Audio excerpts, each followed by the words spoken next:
parle tout seul. Élevé à la dure, même pour nos meufs, y a pas de douceur. Comment ça va? Très bien, le projet est sorti, on a de bons retours, donc la bonne humeur. Ouais. Ouais, vraiment. T'es souvent stressé avant la sortie d'un projet et à chaque fois en fait c'est un stress différent. Tu disais que le premier c'est parce que c'était le premier, le deuxième c'est parce que le premier il avait marché et qu'il fallait faire mieux. Ouais. Là quand les deux premiers ils ont bien marché et que l'engouement continue de se perpétuer, c'est quel genre de nouveau stress que tu es en train d'expérimenter? C'est par rapport à des nouvelles directions. Je pense qu'il y a des... Dans le LVA2 j'avais essayé des choses et là, timidement, et là, je l'ai fait de manière un peu plus assumée, tu vois. Et donc, c'est toujours de se dire, est-ce qu'ils vont aimer le côté un peu plus mélodieux, chanté. Parce que je suis plus connu pour, on va dire, du kickage. Donc là, j'ai essayé d'aller de l'autre côté. Mais ça va, pour l'instant, j'ai reçu de bons retours.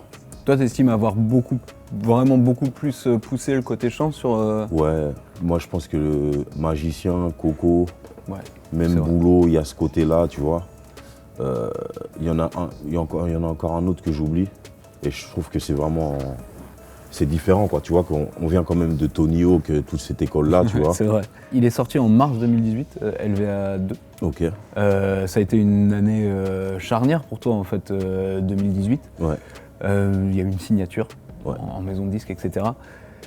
C'est une pression particulière, je me doute pour toi qui en fait a souvent revendiqué faire de la musique de manière légère, sans vraiment trop savoir où aller, sans trop calculer les choses, etc. Là, d'un coup, tu te retrouvais à avoir un cadre, peut-être une pression particulière. Ouais, des délais à respecter, des budgets à respecter, tout ça, là, tu rentres dans un autre monde, en fait, où les gens attendent des choses de toi, où on est obligé de se structurer. Tu vois, avec mon équipe, on avait une manière de travailler, on travaillait un peu au feeling et tout. Moi, j'accorde beaucoup d'importance à ça, à se laisser le choix au moment même et pas trop prévoir. Mais les maisons de disques, c'est que des prévisions, quoi. C'est que des calendriers à respecter et tout. Donc, on essaie de jongler entre les deux, quoi. Après, il y a les chiffres aussi, il faut parler des chiffres. Parce que les maisons de disques ont des attentes. Et ça, c'est le côté un peu plus stressant, on va dire, tu vois. Mais côté maison de disques, ça va. Moi, ce qui me stresse le plus, c'est les billetteries de concert. Ah ouais? Ouais, c'est le truc le plus stressant de se demander est-ce qu'on va jouer devant... Est-ce que la salle va être complète ou avoir une belle salle Et ça, c'est le plus stressant, quoi, tu vois. Tu parlais de ces nouvelles manières de créer, là maintenant que derrière, il y avait de nouveaux enjeux, etc. Est-ce que du coup, tu as quand même réussi à retrouver, à aller en studio et à faire cette magie qu'on a dans les deux premiers volumes, cette spontanéité qui fait qu'à l'époque, tu pouvais faire tout un morceau, par exemple, avec l'accent du Sud, etc. Tu vois, oh putain. Là, ce que j'essaye de faire, c'est... Par exemple, là, j'enregistre chez un gars qui s'appelle Minimaliste. Je me suis rendu compte que j'avais besoin de retrouver les sensations d'avant.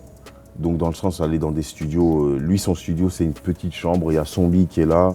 Vraiment, il y a 2 mètres, tu vois. Il n'y a pas de place. Et je me sens comme à l'époque, en fait, où on n'avait pas trop de moyens et tout. Et j'ai l'impression que ça marche. Tu vois, j'ai cette dalle qui revient et tout. Mais dans un mode, non, je suis dans un petit studio, il n'y a pas tout le monde qui me regarde derrière. Tu vois, on pourrait avoir accès à des gros studios et tout, mais voilà, j'essaye de pas trop m'embourgeoiser pour rester dans ce même état d'esprit, quoi, tu vois. Et ça marche, je fais des bons morceaux avec lui. C'est dans Idole, tu dis que La vie augmente, c'était un pari très risqué. Ouais. Pourquoi? Parce que c'était un pronostic, en fait. C'était un pronostic et j'aurais eu l'air con si la vie avait pas augmenté, tu vois. Avoir un titre comme ça et puis, je sais pas, tu sais, les gens sont très moqueurs. Hein. Ouais. Tu vas me croiser dans le métro ou avec des baskets un peu ça, tu vas dire, wesh, comment la vie augmente, frère, tu vois. C'est vrai. Et c'était risqué. Et moi, je viens d'une petite ville où tout le monde se connaît, où beaucoup de gens me connaissent et tout, donc c'était un pari, vraiment. C'est le postulat de départ qui était ambitieux, quoi. Voilà, la vie augmente. Mais j'ai eu raison d'y croire et puis je pense qu'il faut prendre des risques, hein, parfois. La vie a augmenté, du coup? Ouais, considérablement, ouais.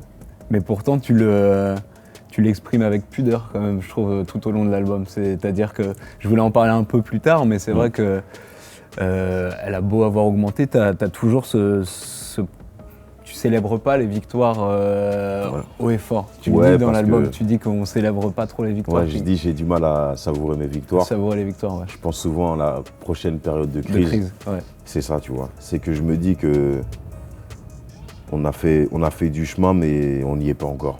Et puis, tu sais, tu peux tout détruire, tout ce que tu as construit, tu peux le détruire ou ça peut être détruit par un élément extérieur. Donc on n'est jamais à l'abri, quoi. Il n'y a qu'une poignée d'artistes qui ont des carrières assez solides, qui peuvent se dire moi ça va rouler quoi qu'il arrive. Là on n'est pas encore là, quoi, tu vois. Est-ce que c'est une manière un peu aussi de superstition de se dire attends, il faut pas trop non plus le célébrer, on sait jamais, ça peut porter... Ben moi je pense comme ça un peu, il y a le karma, tout ça, il faut faire attention, il ne faut pas crier victoire trop tôt, quoi. Vraiment. LVA1, il débarque en 2017, 10 ans après la sortie de ton premier opus, sous ton identité d'avant. Si on devait se replonger un peu là dans le... C'est bon parce que tu donnes pas l'identité d'avant. Il y avait quoi dans la tête de ce rappeur-là, à cette époque-là, en 2007? C'était quoi le plan, le plan d'attaque, la mentalité? C'était... Vraiment, il n'y avait pas trop d'ambition. On voulait être connu dans notre ville. On ne calculait pas trop le monde.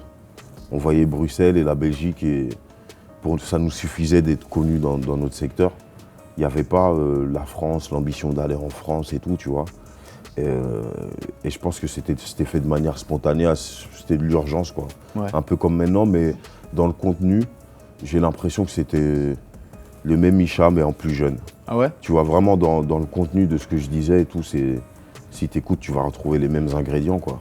Maintenant, le grand changement, c'est la maturité. C'est juste la maturité, ouais. On parlait d'années charnières quand on parlait de 2018. 2007, ça a été une année aussi charnière un peu pour toi à pas mal de niveaux. Ouais. Il s'est passé pas mal de choses, tu en avais déjà parlé dans les textes, tu connais la prison à cette époque-là aussi. Ouais. T'as quoi pareil sur le recul sur cette année-là en fait là? C'était une période assez difficile, hein. Ouais. Parce que de 2005 à 2007, 2008, il y a eu beaucoup de décès dans la ville, des gens qu'on connaissait. Il y a eu cet épisode où j'ai pu voir un peu l'univers carcéral et c'est là que je me suis dit en fait c'est pas ma vie, tu vois. En fait des fois tu découvres, je sais pas comment t'expliquer, les gens essayent d'avoir certaines des carrières peut-être dans la rue, le crime et tout, mais là je me suis rendu compte que c'était pas pour moi en fait, que j'étais pas, je serais jamais un bon dealer ou un bon braqueur et tout, que j'ai accepté que mon truc c'était la musique. Et c'était la musique et aux yeux de mes frères qu'ils me connaissaient, ils m'aimaient pour la musique et pas pour autre chose. Donc ça a été un gros virement, c'est là que j'ai compris en fait que je commençais à comprendre ce que j'avais à faire dans ce monde et qui j'étais, quoi, tu vois. Et après, parce qu'il y avait une recherche d'identité, je m'en veux pas par rapport à cette période parce que je pense que tout le monde à un moment se cherche, tu vois. Bien sûr. Et tu peux te perdre et voilà, ça m'a permis de me trouver en fait finalement. Nous étions des paroliers fauchés. Le système scolaire voulait pas de nous. Nos mères à 16 ans nous foutent dehors. Je crois qu'elles nous prenaient pour des drogués. Il y a une constante quand tu parles des États-Unis dans tous les LVA, c'est cet amour de New York. Tu parles des flots de là-bas, dès le début tu dis que les flots de Compton c'était pas ton truc. C'était pas mon truc, ouais. Nous c'était les flots de Brooklyn, etc. Pourquoi c'est important de le préciser à chaque fois ça? Il y a deux écoles, parce qu'il y a plusieurs écoles, hein. C'est vrai. Moi il y a beaucoup de gens qui sont dans la Ouest. Après il y a une école aussi un peu Master P, tout ça, New Orleans. Et puis il y a l'école new-yorkaise. Et avec des potes, chaque fois on se vanne, tu vois. Ouais, t'es gars de New York, ouais, t'es gars de la Ouest et tout, donc c'est mon école et j'ai besoin de le revendiquer, quoi. Peu à peu, j'ai appris à parler anglais, à comprendre un peu ce qu'ils disaient. Et pour moi, il y a beaucoup plus de mecs de plumes, en fait, dans le côté East Coast.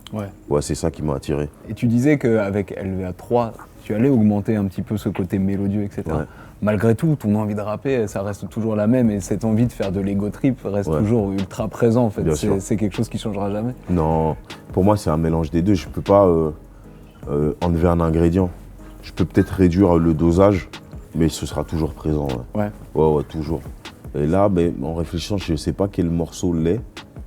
En fait, il y a des petites phases un peu Magma, partout. Tu vois, Magma. Et même dans le morceau Bad Boy avec Green, il y a des petites phases un peu d'ego trip et tout. Ouais. Parce que le refrain de Magma, aussi mélodieux qu'il soit, il dit des choses quand même assez, tu vois, assez piquante, assez ego trip, genre jamais attaqué pour plagiat. On Ouais. avait déjà pigé ce que tu captes en ce moment. Ouais, c'est ça. C'est quoi qui se cache derrière cette phrase-là? On avait déjà pigé ce que tu captes en ce moment. Je peux pas te donner d'exemple comme ça, mais tellement il y en a.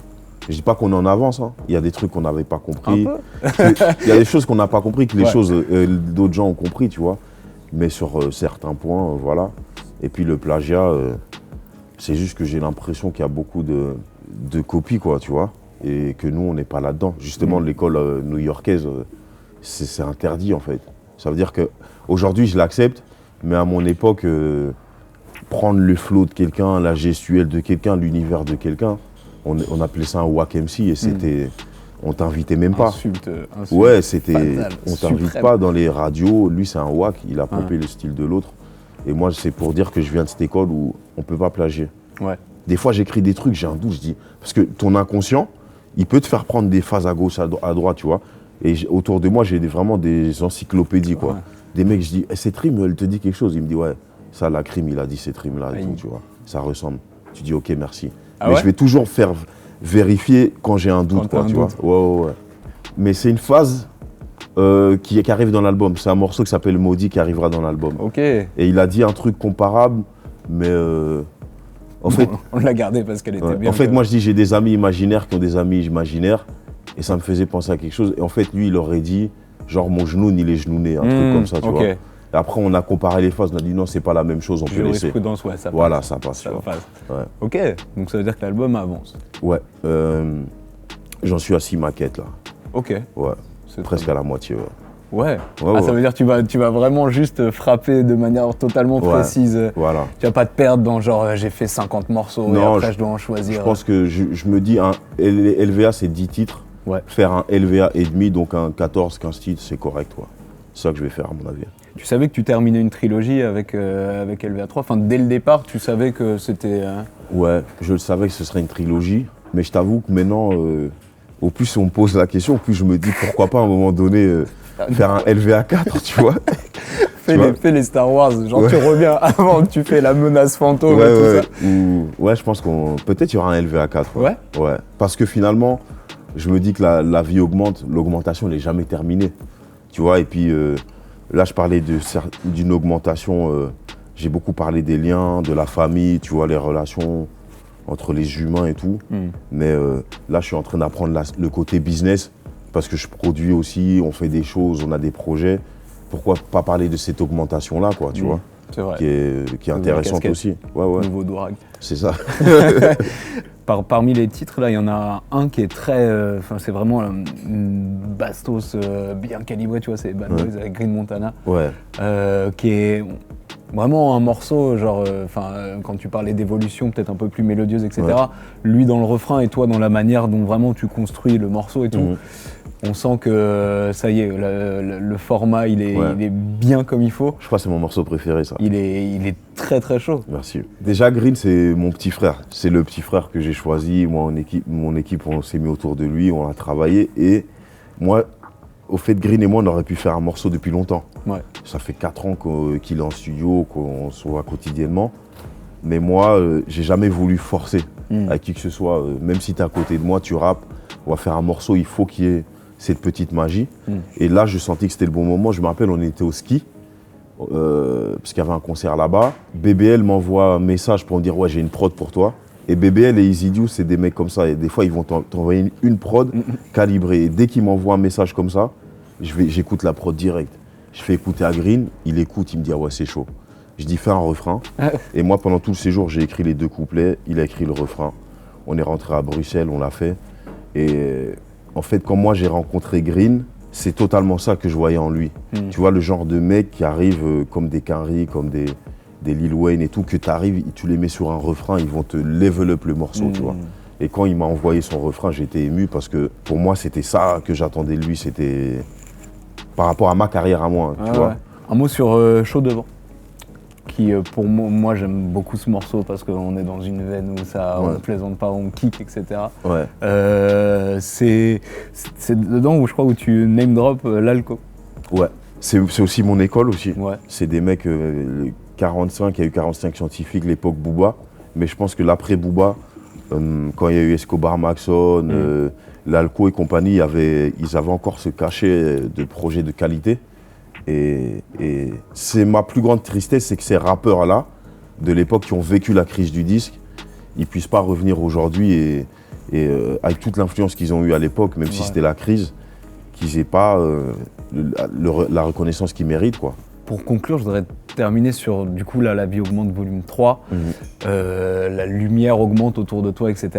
Tu as toujours cette petite espèce d'appréhension par rapport à cette lumière, tu vois, qui augmente autour la part d'exposition. Ouais. Et tu mentionnes le fait d'être prêt à percer à un moment. Les projecteurs, ça fait peur, tu vois. Ouais, deux gros là sur nous, là, depuis tout à l'heure. Ouais, il y en a deux là. Mais tu vois, après, on a grandi avec ces magazines People, tout ça, où tu vois les stars qui en dépression. Et au final, toutes les stars, il n'y en a pas une qui n'a pas dit que la vie d'artiste, enfin de la popularité, c'était pas contraignant. Ouais. Il n'y en a pas beaucoup qui disent le contraire, c'est dangereux. Même les stars préviennent les autres artistes, fais attention à ça, aussi bien aux gens que ton entourage et tout. Donc c'est vraiment quand tu commences à sentir ça, tu te dis, bon, c'est dû à l'âge que j'ai aussi, je me pose certaines questions. Est-ce que je m'embarque pas dans un truc qui va me dépasser, quoi. Ouais. Et puis à un certain moment, tu te dis, est-ce que l'anonymat, c'est pas mieux?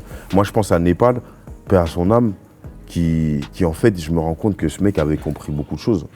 Dans les raisons qui l'obligeaient à se masquer.